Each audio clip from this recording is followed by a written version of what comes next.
questionando o mundo. A cada momento de sua existência, você está enfrentando uma ameaça.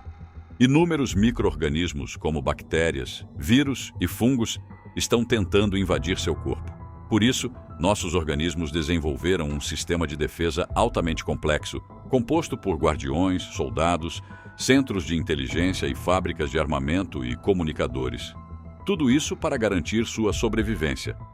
Neste vídeo, vamos considerar que o sistema imunológico desempenha 12 funções distintas. Por exemplo, eliminando invasores, comunicando-se, entre outras. Além disso, existem 21 tipos diferentes de células e 2 classes de proteínas. Essas células podem ter até 4 funções diferentes.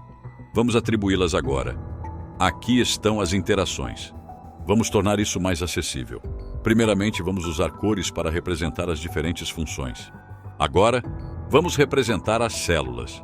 A cor central indica a função principal da célula, enquanto as cores ao redor representam funções secundárias. Agora, o sistema imunológico pode ser visualizado dessa maneira. Vamos observar as interações. Não é fascinante toda essa complexidade? Neste vídeo, vamos nos concentrar apenas nessas células e ignorar as demais. Então, o que acontece em caso de infecção? É um dia ensolarado, quando de repente você se corta com um prego enferrujado. A primeira linha de defesa do seu sistema imunológico é rompida: a pele. As bactérias próximas aproveitam a oportunidade e penetram na ferida.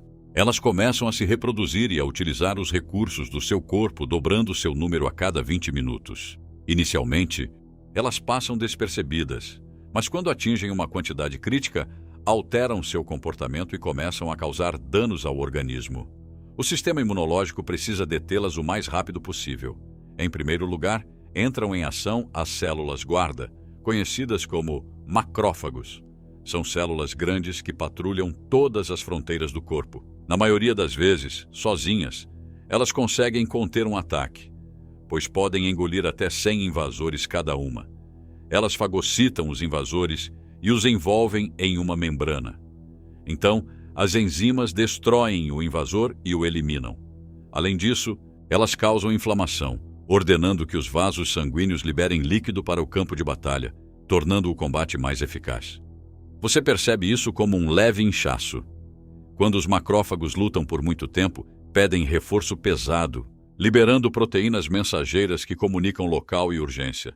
Os neutrófilos abandonam suas patrulhas no sangue e se dirigem ao campo de batalha. Os neutrófilos lutam ferozmente, às vezes matando células saudáveis no processo. Além disso, criam barreiras que aprisionam e eliminam as bactérias. São tão letais que evoluíram para se autodestruir após 5 dias para evitar danos excessivos. Se isso não for suficiente para conter a invasão, entra em ação o cérebro do sistema imunológico. As células dendríticas ficam ativas. Elas respondem aos sinais dos soldados e começam a coletar amostras dos invasores. Elas os fragmentam e apresentam os fragmentos em sua superfície. Então, a célula dendrítica toma uma decisão crucial. Ela decide se chama as forças antivirais para eliminar as células infectadas ou um exército antibacteriano. Neste caso, as forças antibacterianas são necessárias. Então, elas migram para o nódulo linfático mais próximo em cerca de um dia. Lá, bilhões de células auxiliares e células assassinas T estão prontas para serem ativadas. Quando as células T emergem, passam por um treinamento rigoroso e complexo, e apenas 1/4 delas sobrevive. As células sobreviventes são especializadas em um alvo específico. E a célula dendrítica, em busca de uma célula T, auxiliar com a especialização adequada, procura por uma célula T auxiliar que corresponda aos fragmentos apresentados em sua membrana. Quando encontram uma série de reações ocorre. As células T auxiliares são ativadas. Elas se multiplicam rapidamente. Algumas se tornam células T de memória, que permanecem no linfonodo e tornam o organismo praticamente imune ao invasor. Algumas vão ao campo de batalha para auxiliar, e o terceiro grupo vai para o centro do nódulo linfático para ativar uma fábrica de armas extremamente potente que, como as células T, são especializadas em um alvo específico. E quando uma célula B encontra uma célula T com a mesma especialização, ocorre uma série de eventos. A célula B se divide rapidamente e começa a produzir milhões de armas pequenas. Elas trabalham tanto que acabam literalmente exauridas rapidamente. Neste ponto, as células T auxiliares têm outro papel importante. Elas estimulam as fábricas, incentivando-as a continuar produzindo e dizendo: ainda não desistam, precisamos de vocês, continuem lutando.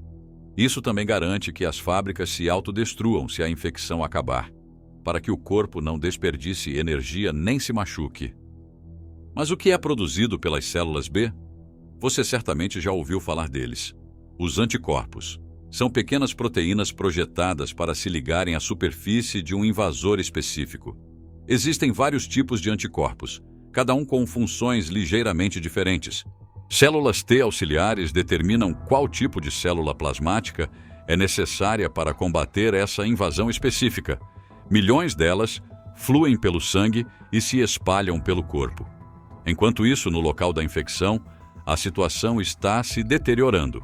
Os invasores estão se multiplicando e causando danos ao corpo.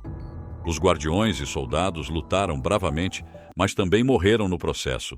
As células T auxiliares os apoiam, incentivando-os a serem mais agressivos e a permanecerem vivos por mais tempo. Mas sem ajuda, não conseguem eliminar as bactérias. Então, chega a segunda linha de defesa. Bilhões de anticorpos inundam o campo de batalha e neutralizam muitos invasores, tornando-os inofensivos ou eliminando-os. Neste ponto, milhões de células já morreram, mas não é nada preocupante. As perdas são rapidamente compensadas. A maioria das células do sistema imunológico torna-se obsoleta, e sem estímulos constantes, elas se autodestroem para poupar recursos. Mas algumas permanecem. As células de memória. Caso o mesmo invasor seja encontrado novamente no futuro, elas estarão prontas para combatê-lo e provavelmente eliminá-lo antes que você perceba. Esta foi uma explicação simplificada de como as partes do sistema imunológico funcionam. Você consegue imaginar a complexidade desse sistema? Mesmo em um nível tão simplificado, ignorando tantos outros elementos e toda a química envolvida, a vida é incrivelmente complexa. Mas, ao dedicarmos tempo para entender, sempre encontraremos maravilhas sem fim e grande beleza. Questionando o mundo.